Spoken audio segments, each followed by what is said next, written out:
നമുക്കൊരു തന്തൂരി പനീർ ഫ്രൈയും തന്തൂരി പനീർ റോളും ഉണ്ടാക്കിയാലോ? അതിനായിട്ട് 200 ഗ്രാം പനീർ വേണം, ഒരു സവോള വേണം, 2 ക്യാപ്സിക്കം വേണം. അതിൻ്റെ ഹാഫ് ഭാഗം മതി യെല്ലോയും ഗ്രീനും. ഇതെല്ലാം കട്ട് ചെയ്ത് വെച്ചതിന് ശേഷം നമുക്ക് മസാലകൾ ചേർക്കാം.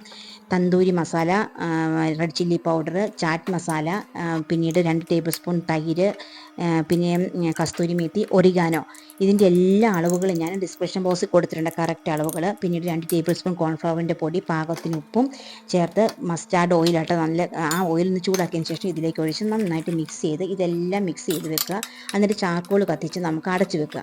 പിന്നീട് നമുക്ക് ഗ്രില്ലെടുത്ത് അതിലേക്ക് ഒരു ബട്ടർ തടവിയതിന് ശേഷം ഇത് ക്യൂബ്സിലെല്ലാം കോർത്ത് മിക്സ് ചെയ്തെടുക്കുക.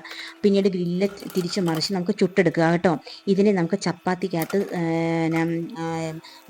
ടൊമാറ്റോ സോസ് തേച്ച് നമുക്കിതിൽ റോളാക്കി ചപ്പാത്തിയിൽ എടുക്കാം കേട്ടോ. നല്ല ടേസ്റ്റാണിത്. നിങ്ങളൊന്ന് ട്രൈ ചെയ്ത് നോക്കുക. എന്നെ സബ്സ്ക്രൈബ് ചെയ്യുക, ലൈക്ക് ചെയ്യുക, ഷെയർ ചെയ്യുക. താങ്ക്